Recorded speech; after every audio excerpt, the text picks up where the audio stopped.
Hey guys, welcome to a new video. Like, comment and subscribe if you enjoy. Without any further interruptions, enjoy the What If. Chapter 7. So, I'm up next huh? Said Karui as she watched her opponent, Yoroi's other teammate Masumi, jump down to the floor ready to fight. So sensei, what do you say? Don't hold back, it's time to send a message to Konoha that if they want Naruto back they'll have one hell of a fight on their hands, said Darui, smirking at their wide-eyed faces that soon turned into evil smirks at finally being allowed to go all out. Got it, said Karui before jumping over the railing and landing across from Masumi.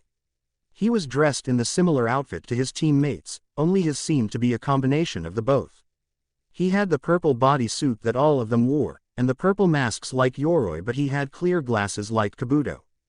The third match, Masumi Tsurugi vs. Karui. Fighters ready, said Hayate as he received a nod from both of them. Then let the third match begin. I suggest you give up now. Once I unleash my technique you are finished, said Masumi in an arrogant tone. Not gonna happen. Kumo ninja are taught to never give up and to never let their comrades down. She glanced over at her team from the corner of her eye and gave a small smile when she saw them giving her proud smiles. I won't let my team down, so I will win this match. This seemed to anger Masumi since he charged forward with a sloppy backhand. Blocking the poor strike, Karui moved to draw her katana only to have Masumi's arm start to twist around her arm and the rest of his body wrapped around her, holding her in place with her hand inches from her blade. I've dislocated every joint in my body and using my chakra I can control it to wrap around anything, said Masumi from behind Karui. Now give up, or I'll snap your neck. This seemed to unnerve many of the Konoha genin. They never thought one of their own could be so cruel. Many of them glanced at the Kumo team to see how they reacted to their teammates' life being threatened. Even the Hokage looked. To the complete surprise of everyone, they were smirking, and the smirks didn't exactly make anyone feel good. I've got to stop the match, thought Hayate as he was about to raise his hand and end it before a voice stopped him. Don't even think about stopping this match, said Naruto with his fox smirk still in place, it's just beginning. Everyone looked at him like he was insane. His teammate was about to die and he told the proctor let the match continue. Hayate, who was about to stop the match anyway, was brought out his thoughts when he heard a scream, a male scream. Masumi, who was still wrapped around Karui, was screaming and it looked like he had little electric sparks coming from his body every now and then. Not being able to take the pain anymore, Masumi removed himself from Karui and put some distance between them so he could recover. What the hell was that? Screamed Masumi, who was finding it hard to move any part of his body. Clever girl, said Kakashi as he appeared with his Sharingan out watching the match. What's clever, Kakashi? Asked Asuma while everyone else turned to Kakashi for an explanation. It's simple actually. She used her lightning-based chakra and forced it out through her all of her chakra points at once, creating a small electric field around her body shocking anything in range, said Kakashi as he lowered his headband over his Sharingan. I'll to ask her if she can teach me that when I leave this village to be with my brother, thought Kakashi with a small smile gracing his lips. Back on the floor, Karui was smirking at the downed form of Masumi as he tried and failed to control his body. Sorry, was that a little much for you? Asked Karui, her voice laced with sarcasm. We don't let our strength go to our heads, but that doesn't mean we can't make others think that we do, thought Karui as she drew her katana and got into a stance. She waited until Masumi was able to actually stand on his own strength after some of the lightning left his system. The second Masumi was able to stand, though wobbly, Karui made her move. Charging in, she waited until she was a few feet away from her opponent before she raised her katana so it was level with the ground in front of her face. When she was 3 feet away she jumped slightly and began to spin at high speeds, appearing as a black and gray whirlwind. She landed a few feet behind Masumi with her sword still in the same position. She swung the blade behind her and started sheathing it. When the hilt clicked after it hit the sheath, Masumi suddenly exploded in a shower of blood and organs. His body had been sliced in several places and was leaking blood like a river. Some of his appendages were scattered in the expanding pool of his own blood and the originally white skin was turning a sickening orange from the blood. Kumo style. Whirlwind dance, said Karui softly, but it was heard by everyone in the arena. The Konoha genin were looking the scene before them and were having varying reactions. Neji, Tenten and Lee were looking at it with a somewhat disgusted look but otherwise weren't affected by it. Shikamaru's normally bored expression was one of shock and terror combined as he swallowed the rising vomit. Choji, who had been eating a bag of chips, was currently throwing up in his chip bag, silently vowing never to eat another chip again. Ino and Sakura were pale white at the sight and were barely able to remain standing because of their shaky knees. Neither was vomiting because they never really ate, so they didn't have anything to throw up. Sai still had his neutral expression, though it was slightly faltered by the look of disgust that slightly crept onto his face. I will have to inform Danzo-sama of this, was the one thought that went through his head. I think I win, said Karui with a bored expression on her face. Many of the Konoha genin thought she was crazy. She had just killed someone and didn't even bat an eyelash at it. Winner, Karui, said Hayate after he broke out of his stupor. He had thought that the kunoichi would have lost since things seemed one-sided in the beginning, but he was thrown for a loop when she killed her opponent and acted so calm about it. Once the mess is cleaned up, we will start the next match. It took a few minutes before the remains of Masumi could be removed, but after the body was disposed of, the screen started scrolling through names again. It seemed that this one was taking a little longer than the others, and the rookie 9 were holding their breath hoping they didn't end up fighting the remaining blondes of the Kumo team. The screen finally stopped on the next combatants, and gasps were heard from the Konoha rookies. Will Sakura Haruno and Ino Yamanaka please come down? Both kunoichis made their way down to the floor, each slightly surprised that they would fight each other. Are the both of you ready? Receiving a nod from both of them, Hayate brought his hand down. Begin. So how do you think this one will go, Naruto-kun? Asked Yugito to the team profiler and strategist. Poorly. Neither of them have hardly any skill. From what Kakashi told me, they have barely improved since their days in the academy. Both only know the taijutsu they were taught in the academy and neither really have any ninjutsu. Sakura can barely use the 3 academy jutsus and Ino can barely use those, but she also has the first of her clan jutsu as well. All in all, I'd say that this match will end in a draw, said Naruto with his eyes closed. His face contorted in concentration and his team became slightly worried. Naruto never really had to focus to come up with excellent strategies. If he was concentrating this hard, something was off.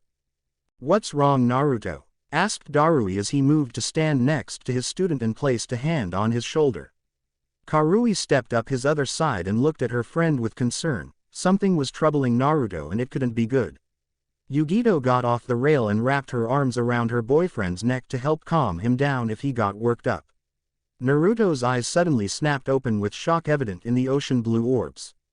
So that's what I've been feeling, he muttered before looking over at the redhead from the Suna team. Are you certain that's him, Kurama? Naruto asked to his furry tenant. Yeah kid, that's him.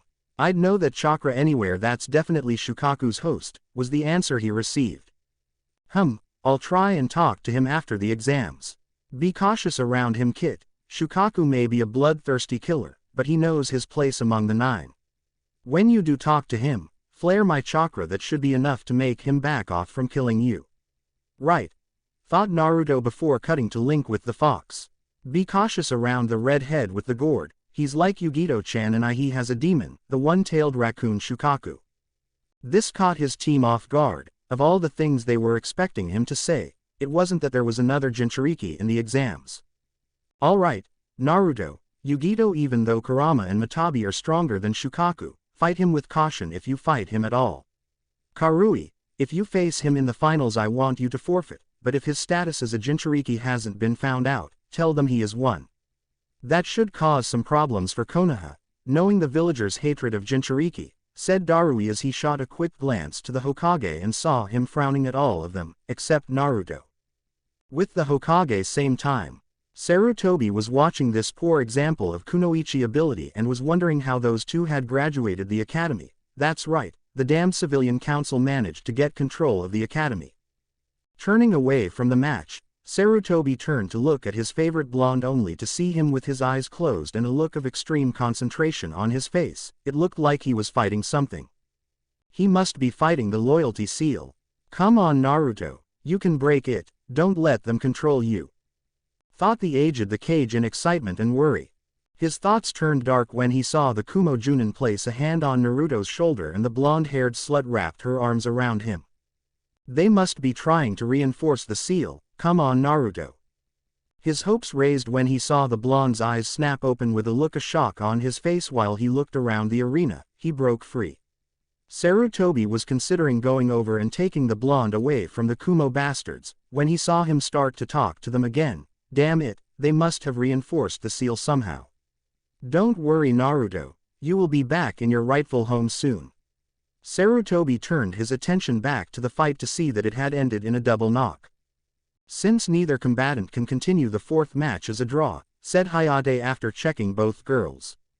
Kakashi and Asuma jumped down and brought the girls up to the platform and sat them next to each other. Kakashi was looking at his two students and couldn't help but frown. Both of them don't have any skills, they can only do the absolute basics and they never even try to train. Why the hell did I pass them during the bell test? Thought Kakashi before turning to face the screen again. It started scrolling names again before stopping on the next fighters. Will Shino Aburame and Kankuro of the desert come down for the fifth match? Shino made his way down to the floor slowly with his hands in his pockets, while Kankuro mimicked his actions. So a bug using Aburame versus a puppeteer judging from the shape of that thing on his back and what village he comes from. This match could go either way as it is right now. Though, the advantage is probably with the Aburame at the moment, said Naruto with his arms still crossed and an interested smirk on his face.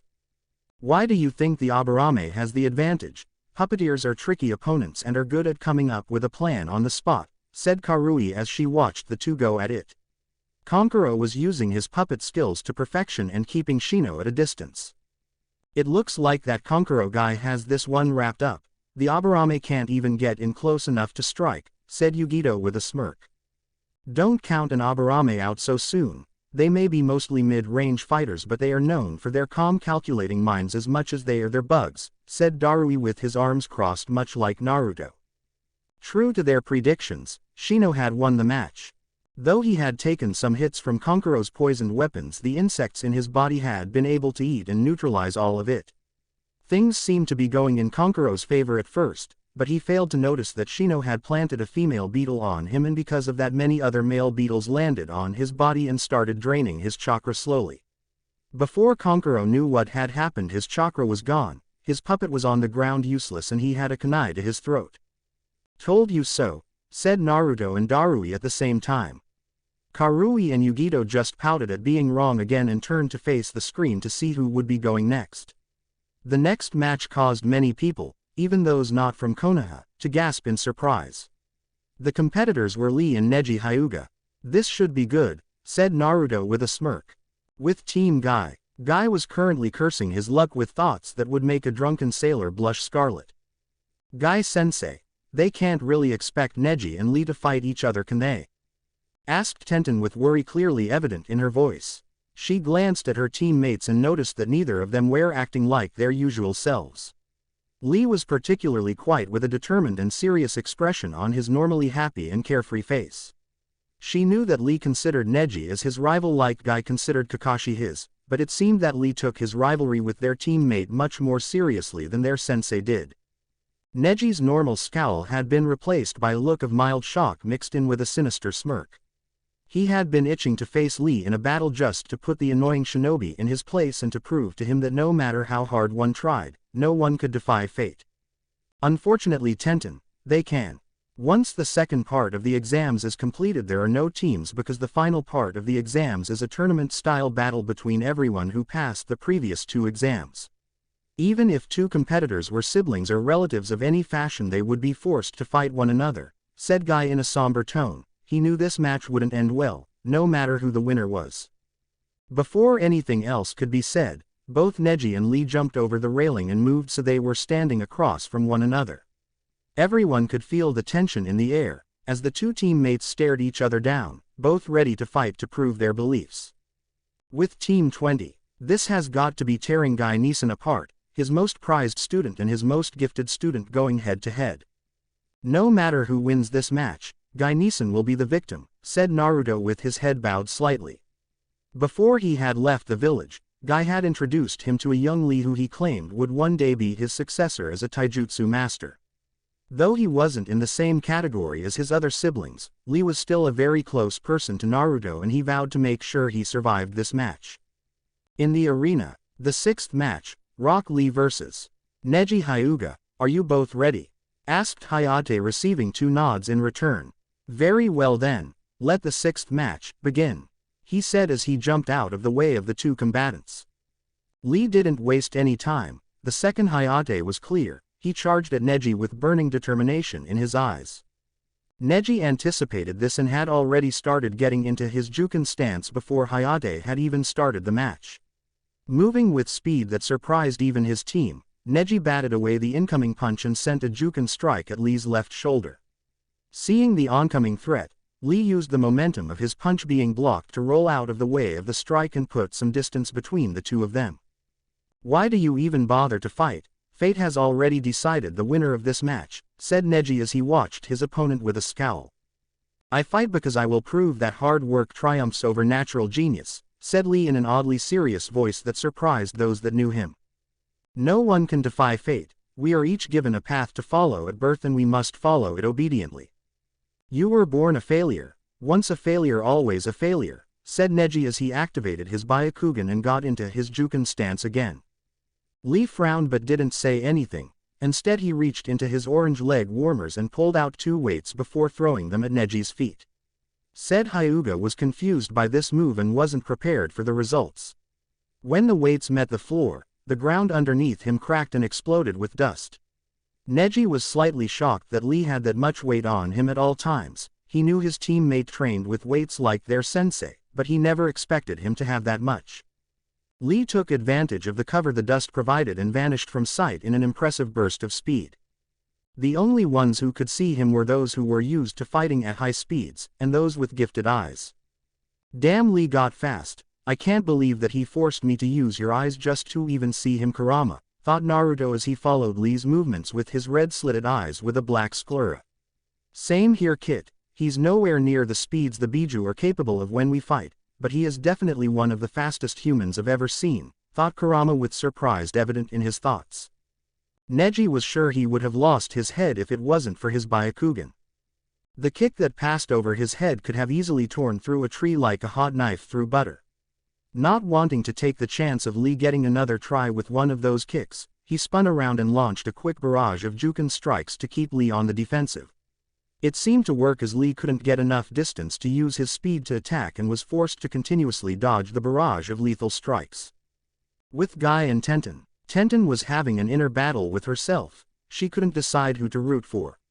On one hand was Lee, who always seemed to brighten her day no matter how bad things got, and on the other was her secret crush Neji.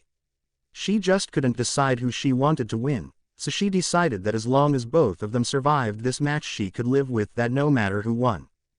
Guy was having a similar battle, though his kept leaning more and more towards his future successor. He knew that the Juken's most lethal aspect of attacking chakra was negated by the fact that Lee's chakra system was so messed up. However, there was still the physical aspect of the attack to worry about.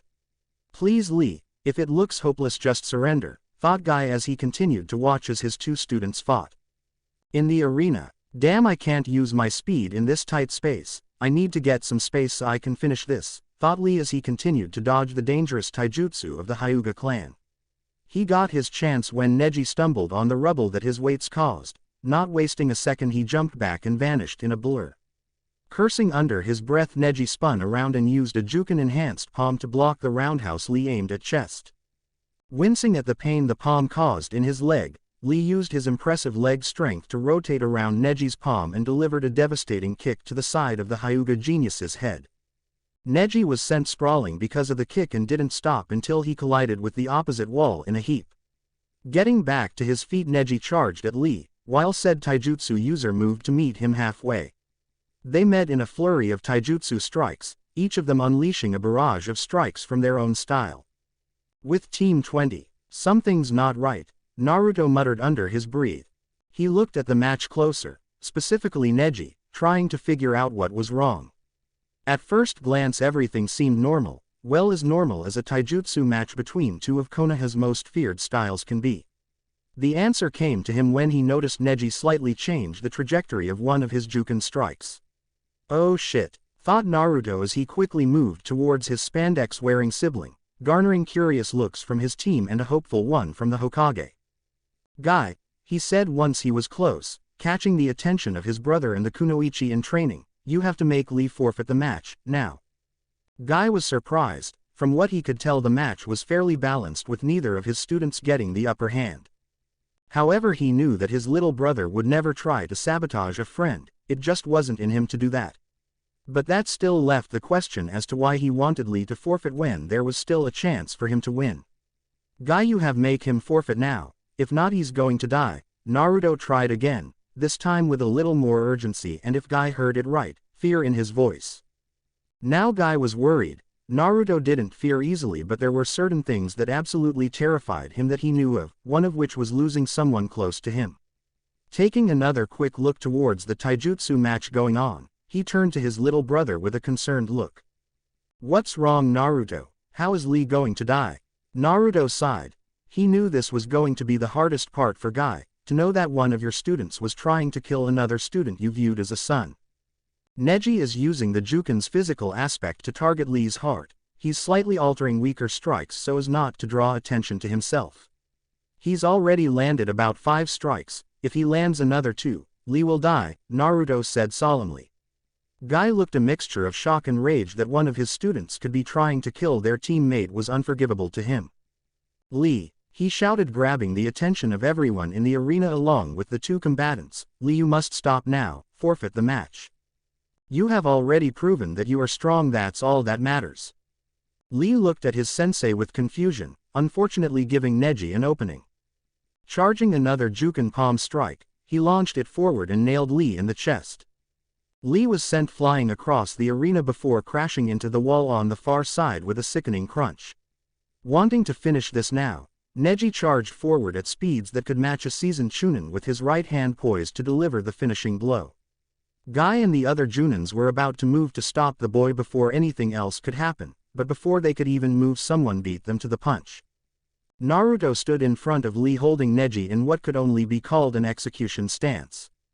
Neji was bent forward slightly with Naruto standing on his right. His right arm was being held straight out behind Naruto's back, held by said blonde's left hand. Naruto had his ninjutsu in the reverse grip poised at Neji's throat, ready to sever the annoying bastard's head from his body. Nobody could believe what they were seeing. They knew just from the stance Neji had taken as he charged at the downed Lee that he was going to kill him, but they had never expected a foreign ninja to be the one to save Lee from his own teammate. "I never did like the Hyuga clan, but to attack a fellow shinobi, your own teammate, that's low even for a Hyuga," said Naruto, his tone sending shivers down the spines of everyone present, his team and siblings the only exception. "I wonder why Itachi Nissen would kill of his own clan for their arrogance when the Hyugas have them beat in that department." With the Hokage, Naruto seems to have a friendship with Lee. "Maybe I can use this to my advantage," thought Sarutobi as he watched the scene playing out before him. If Naruto had another person close to him in the village, one his age no less, it would make things easier to get the boy back in the village. Now all we need to do to make sure Naruto stays in the village is to remove that useless slut that Kumo has put on his arm. Now what is the best way to do this? Back in the arena, Lee watched the scene before him in shock. He couldn't believe that his own teammate would go so far as to try and kill him. He was about to say something before his chest erupted in pain, and he fell to the floor screaming in agony.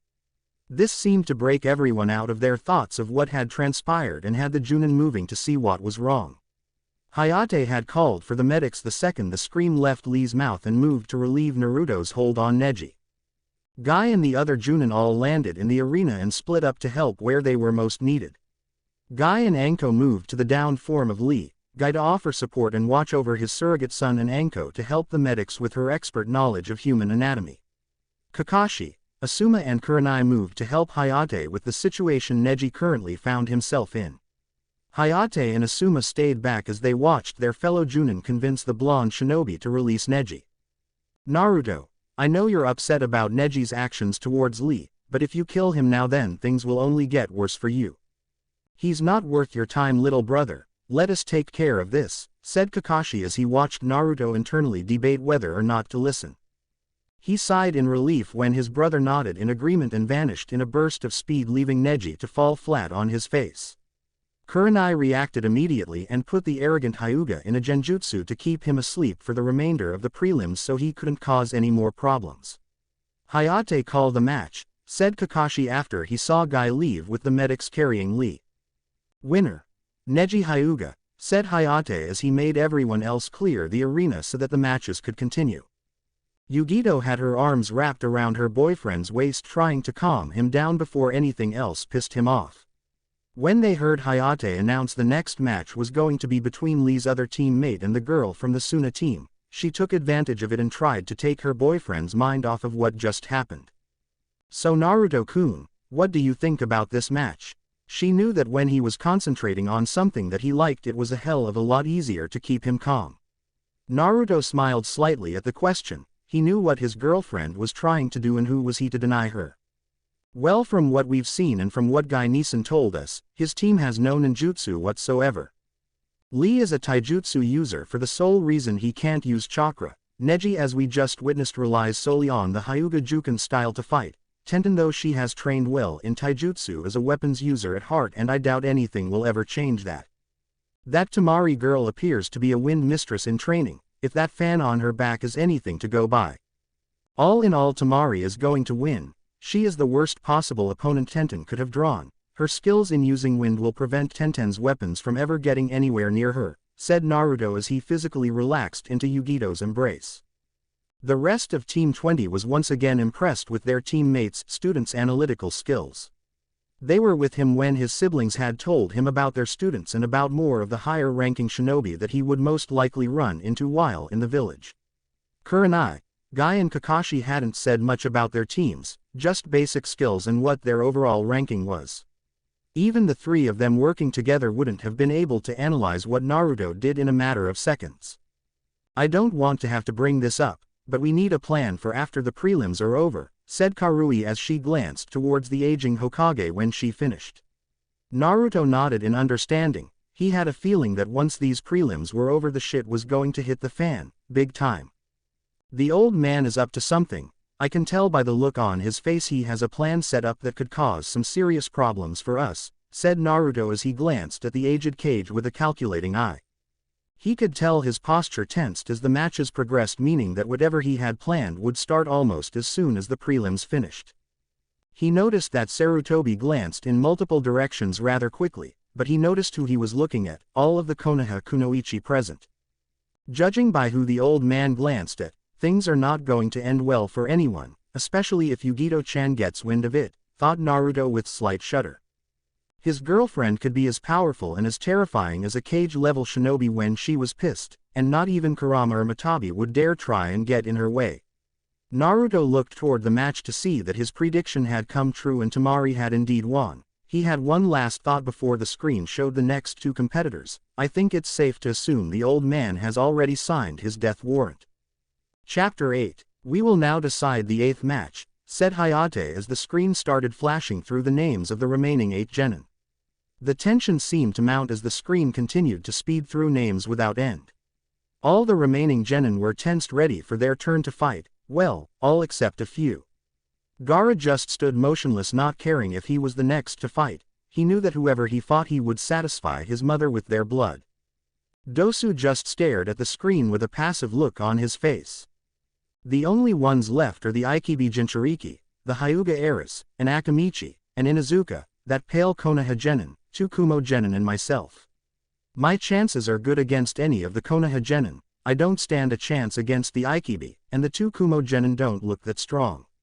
However, their teammate proved that they are not to be underestimated, though they still won't be able to defeat me with my sound attacks, thought Dosu as he glanced around at the remaining competitors. Kiba was leaning against the railing with an arrogant smirk on his face. In his mind he believed no one could beat him because he was the alpha. "Haha, none of these guys can beat me. I just hope I don't end up fighting Hinata-chan," he thought, glancing at his only female teammate. "Though I have to say that blonde bitch from Kumo looks like she'd be fun," he thought with a perverted grin as he looked Yugito up down from the corner of his eye. Hinata watched the screen with the patented superior Hyuga look on her face. Ever since she had met Kurenai she had tried to imitate her, Ice Queen, persona, and in doing so had started following her clan's beliefs more and more. Eventually she had become a younger female version of her father in terms of skill, and the typical superiority complex her clan had multiplied tenfold inside of her. It doesn't matter who I face, they will lose, especially those bastards from Kumo. I'll make them regret trying to kidnap me. Sai stood with his sensei and teammates with an unreadable look on his face. He had been quietly observing the matches as they progressed, noting anyone who could be of value to his master. The Uchiha was an obvious choice, as his master had wanted a pure-blooded Uchiha under his control for a while now. The branch Hyuga would be of value, however, because of the caged bird seal he wouldn't be able to pass on the Byakugan. So far not many people here have something to offer Danzo-sama. The Uchiha and the Hyuga have promise, but we need others as well. Although that Kumo team holds promise if the offer members are just as strong as their teammate. Choji, unlike all the other remaining Konoha genin, was completely oblivious to what was going on around him, instead choosing to focus solely on the bag of chips he was currently shoveling into his mouth. Yugito was watching the screen from the corner of her eye, while she focused mainly on the Konoha kunoichi that were present. Like Naruto, she had noticed the glances the old Kage had sent towards the young kunoichi of his village. There was a strange glint in his eyes when he looked at them, but it wasn't perverted or something similar. It was a glint that held what appeared to be a calculative and plotting look. If any of those useless hussies even so much as look at my Naruto-kun, they won't be able to give birth when I'm through with them, she thought, letting her possessive cat nature show for a second as she tightened her hold on her boyfriend. I agree, kitten. If they try anything with our mates, it will be hell to pay. But just to make sure they can't take away your mate's virginity, you should drag him off into a closet and not leave it for a few days once these prelims are over, came the demonic and completely perverted voice of Matabi as she sent images of her host and Naruto doing some very naughty things in a closet. Mata, I will not do that. We're only 13, for Kami's sake. We won't be doing anything like that for a few years. Replied Yugito, only to mentally slap herself as Matabi started demanding that she tell what her plans were and sending even more images into her head of an older version of Naruto and herself doing even more naughty things. Naruto had his eyes closed as he tried to decide on the best plan of action for when his match came up. I could easily kill any of the remaining competitors if we're to use your chakra Kurama, however that would make things a lot harder on us later on down the line. If I were to cripple them, then it would send a message that my team and I are not to be messed with, but that would probably make the old man panic and do something drastic, and that's something we don't need at the moment. He continued to think of the best way to go about winning his match until a familiar demonic voice came from his mind. Why are so concerned with the old man, thinking you are too far gone to save? I thought you wanted him to leave you alone, and the best way to do that is to send a message that he simply can't ignore. True, Kurama. However, remember what Granny Mito's letter said. The vault containing all of the knowledge of my clan was entrusted and hidden by my father's clan. If we ever want a chance to regain the knowledge that once belonged to my clan, then I will need to get access to the Namikaze compound and try and find a clue as to where they hid the vault. The only one who knows where the compound is the old man, and if my plan for gaining access to it is to work, then I need him to still believe he can save me from Kumo, replied Naruto, getting a nod of understanding from his foxy tenant. True, Kit, and if your plan works, it will not only grant you the knowledge of your mother's clan but your father's as well. It will be a slap to the face of this hellhole of a village when they learn that they have lost the knowledge and skills that belong to the Uzumaki and the Namikaze. That is truly a move worthy of a fox, thought Kurama before they were brought out of their planning by the sound of the screen beeping, signaling it had decided on the next competitors. Will Kiba, Inuzuka and Yugito ni please come down for the 8th match? Said Hayate as he looked away from the screen and started looking at the remaining competitors. Kiba grinned at the thought of fighting the hot Kumo bitch. Now was his chance to force her to submit to him and to claim her as his. He jumped over the rail with Akamaru following close behind him. Unknown to either of the partner Inuzukas, Kiba had released a small amount of pheromones that didn't go unnoticed by a certain blonde-haired shinobi. With Team 20, Naruto was about to give Yugito a kiss for good luck, but as he turned to face her, something in the air tickled his nose. Taking a quick sniff, trying to figure out what the strange scent was, he was suddenly overcome by a possessive nature as he pulled Yugito to him and held her tight. What's wrong, Naruto-kun? asked Yugito before the scent of pheromones hit her nose as well. Now she was no stranger to pheromones, as she released quite a lot of them whenever Naruto unleashed his power. Matabi had explained to her at a young age, unfortunately, about pheromones and the effects they can have on the body. She could tell by the scent that these pheromones came from a dog, but they didn't have any love or compassion in them, just lust and a little bit of arrogance. Thankfully her body had gotten used to the feeling of much stronger pheromones when she and Naruto almost ravaged each other when they were both using their cloaks in training. She easily ignored the pheromones, but she couldn't stop the delightful shiver that ran down her spine at her boyfriend's words. Yugito-chan, don't let that mud lay a finger on you or I won't be able to stop myself from killing the little bastard and then taking you to some secluded location and ravaging you, said Naruto with his voice taking on a demonic and lustful tone. Thankfully only she heard what he said, or their sensei might have something else to say about that idea. Nodding in acknowledgement, Yugito decided to try and reassure her boyfriend by giving him a kiss that could be considered a little indecent in public, but she could care less. Don't worry, he won't get the chance to even get close enough to me to touch me. With that she jumped over the railing and landed in front of Hayate with Kiba standing across from her with an arrogant smirk on his face and his eyes roaming over her body making her shiver in disgust. Mata, if I can't finish this mud by myself in less than 5 minutes, I'm going to use the cloak and try the first of your jutsu out, thought Yugito to her perverted tenant. I agree kitten, judging by the look in this mongrel's eyes he thinks he can make us submit to him, let's show him what we're made of. The 8th match. Kiba Inuzuka vs. Yugito ni, are the both of you ready?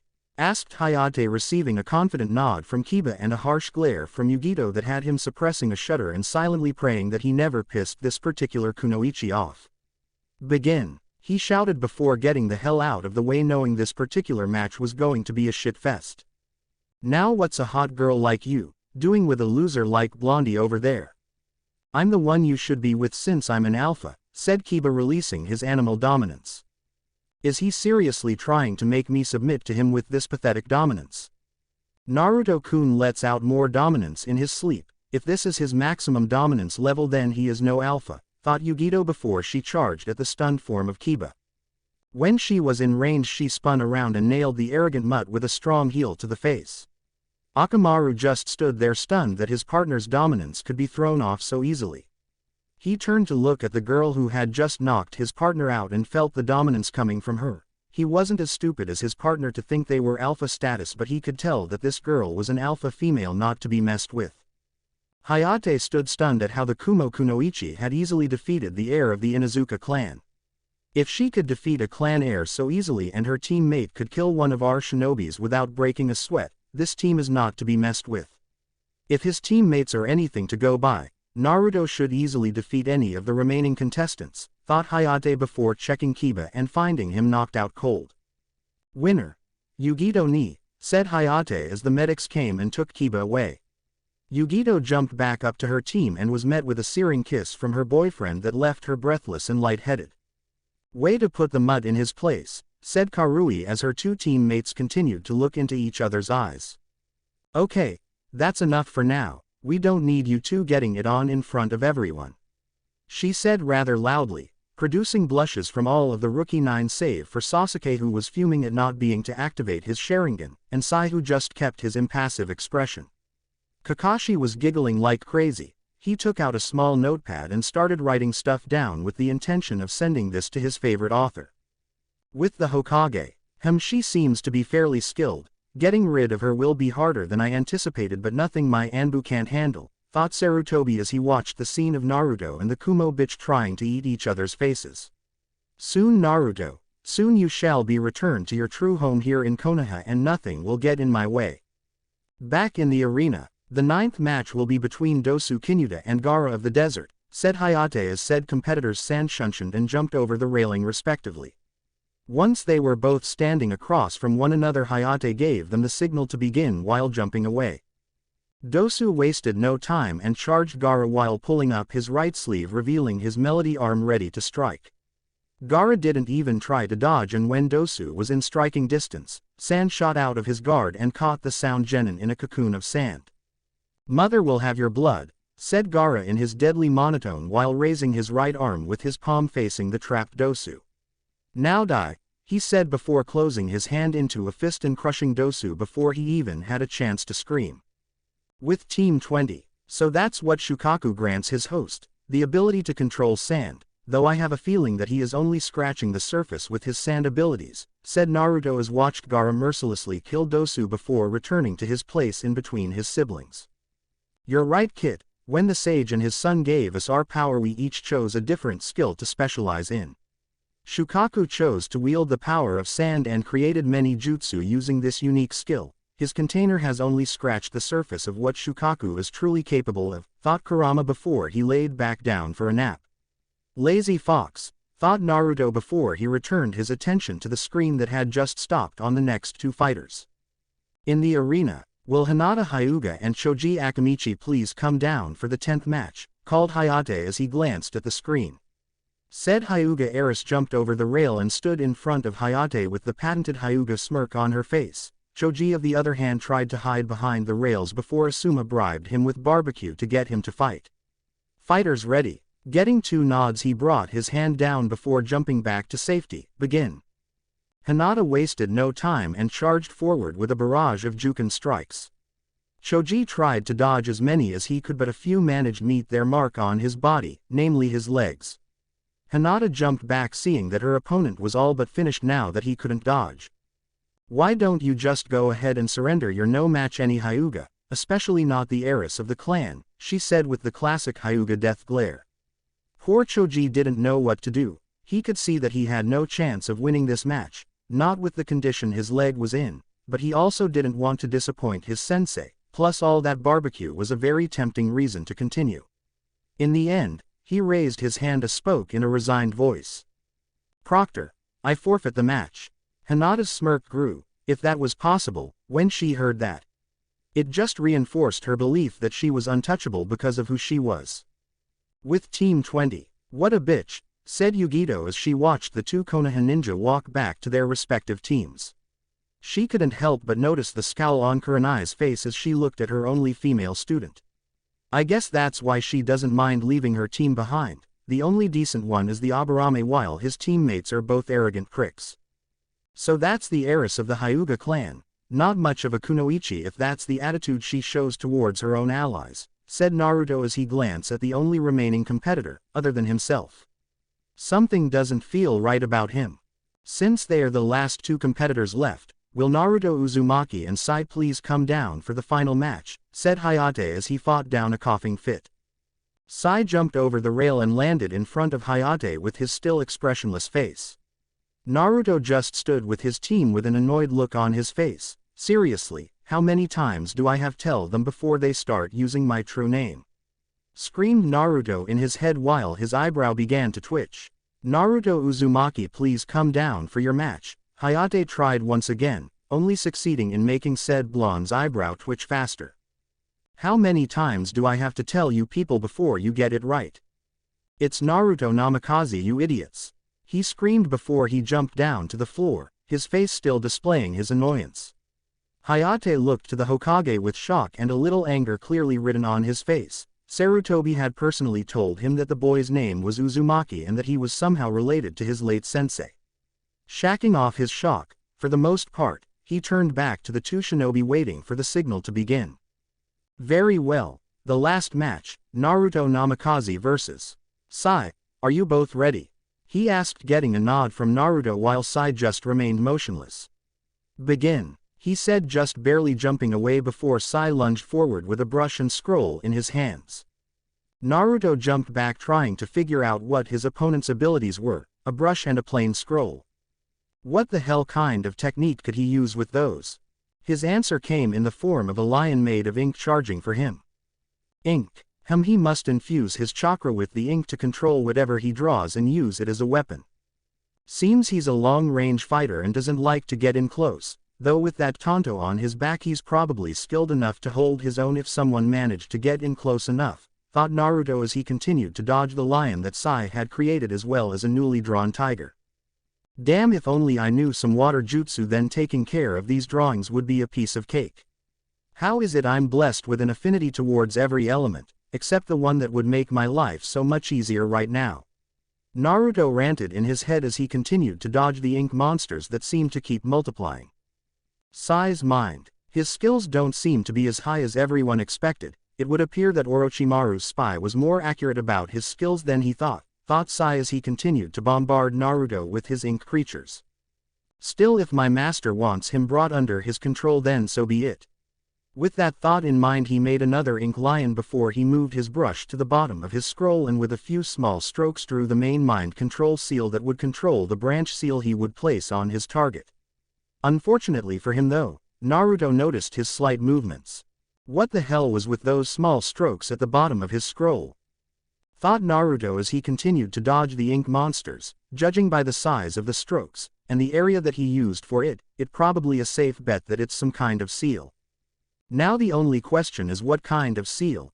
I doubt it's a storage seal, and explosive seal is a possibility if he plans to incorporate it into one of his monsters. Damn, I guess I'll have to get in close and try and see what he's planning.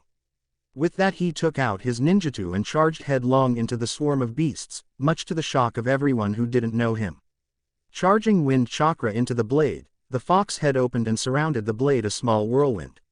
Raising his right arm so it was parallel to the ground, he jumped into the air once he reached the small army of ink creatures and began spinning at extreme speeds. Cloud style. Tornado blade storm, said Naruto as a tornado surrounded him and started slicing into the army of ink creatures with ease. For a brief second none of the spectators could see a thing as the ink creatures exploded into a shower of black ink. Taking advantage of the temporary distraction, Naruto moved behind Sai using speed that would have made a Junin green with envy. Looking where he saw Sai draw that small seal, he noticed what appeared to be the starter of a seal chain. A seal chain. There aren't many things that require a seal chain, so what could he be planning? Thought Naruto as he moved back to his original position. Even if I've just started learning about seals, the Uzumaki basics covered a wide range and already started going into seal chains. Let's see. From what I know, a seal chain can be used for explosives, barriers, preservation and a mind control. Though on the inside he was surprised and a little disgusted that the Hokage would try to have a mind seal placed on him, his face never betrayed his feelings as it just remained impassive. Time to end this, and give Konoha another big surprise, he thought before going through a series of hand signs that his team recognized immediately. With Team 20, so he's getting serious already. Something must have pissed him off if he's already resorting to his ninjutsu, said Karui as she glanced at the Hokage from the corner of her eye. Why do I have the feeling that that old geezer is to blame for this? Because he is, said Yugito, catching the attention of her teammate and sensei. You wouldn't have noticed it unless you knew what to look for, but Naruto-kun's eyes hardened for a split second before returning to their expressionless state. I don't know what it is, but something set him off and no doubt it involves the Hokage. That's the only reason he would be using a jutsu with his black lightning already. He's planning on giving the Hokage a heart attack and something else to worry about. He doesn't know about his lightning style armor yet, but if he shows them he has the black lightning, they'll know he is of great importance to Kumo and hopefully it will deter them long enough for us to come up with a plan to handle things. You're right, Yugito. Naruto knows the value of information and the element of surprise. He wouldn't reveal one of his greatest secrets and weapons to the enemy if he didn't have a plan, said Darui as he continued to watch his successor go through hand signs. In the arena, lightning style, black lightning strike, he said as black sparks of lightning began to arc around his arm. Raising his arm so it was aimed at his emotionless opponent, a bolt of lightning blacker than an Uchiha's eyes shot towards a stunned Sai at speeds that could match a cage. With the Hokage, black lightning, has Kumo gone as far as to teach him one of their most prized techniques to try and corrupt him with power? Still, this does present a problem. If Naruto wields the black lightning, then Kumo won't give him up easily. We'll have to wait for an opportunity to present itself to return Naruto to his true home, although that won't stop us from eliminating that slut that hangs of his arm.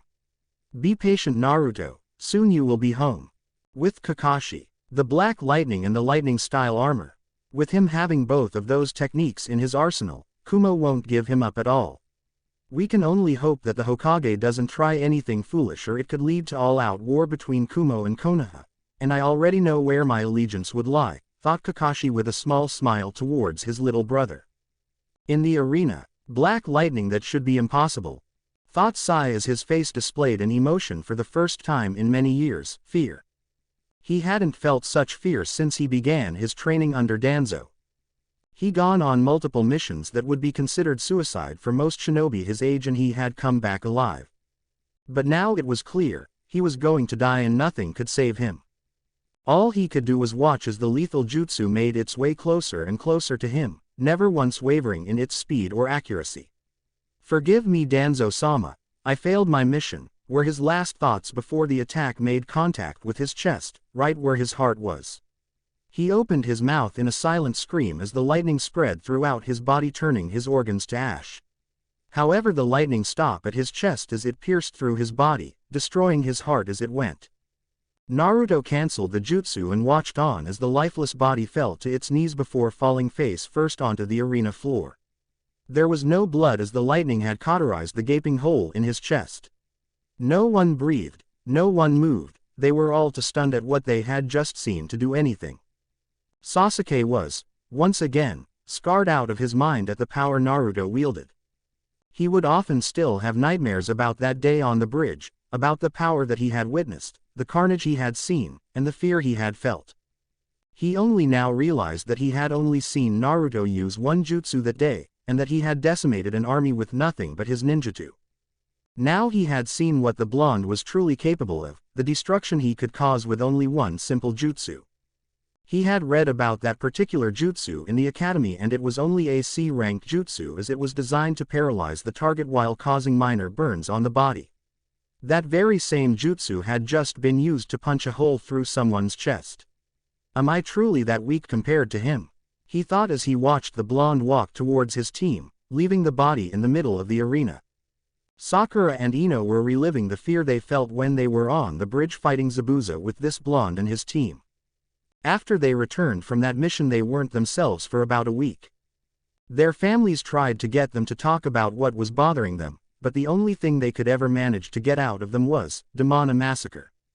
The only thing that had managed them to get out of their funk was for Kurenai to cast a genjutsu on them that helped them forget about what they saw. Now though, all those memories were resurfacing, and the fear they felt that day returned with a vengeance as they both slumped against the wall and lost consciousness as their fear once again overwhelmed their minds. Kakashi, Kurenai, Guy and Anko were all mentally congratulating their little brother on the win.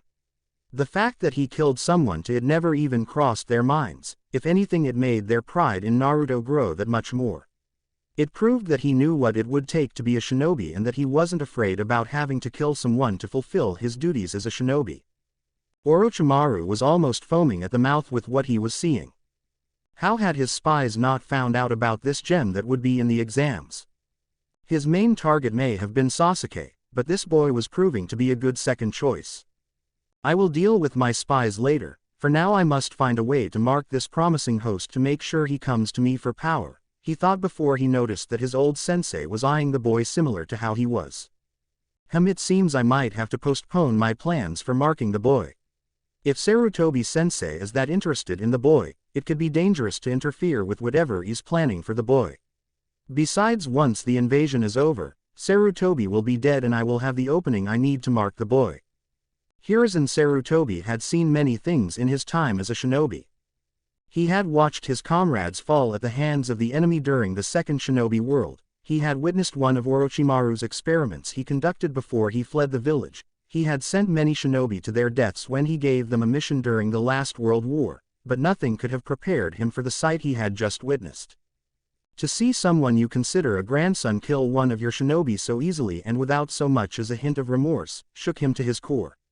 Has Kumo corrupted him so much that he doesn't even feel guilt or remorse for ending another life, especially one so young? Or has he truly severed his ties with Yusuno? I will not give up. Deep down, I know that he is killing himself for the actions he is committing. Forcing someone to kill one of their own, Kumo has truly fallen from grace. Winner. Naruto Namikaze, said Hayate as he continued trying to get over the fact a genin had just used a C-rank capture-based jutsu, like an A-rank assassination jutsu.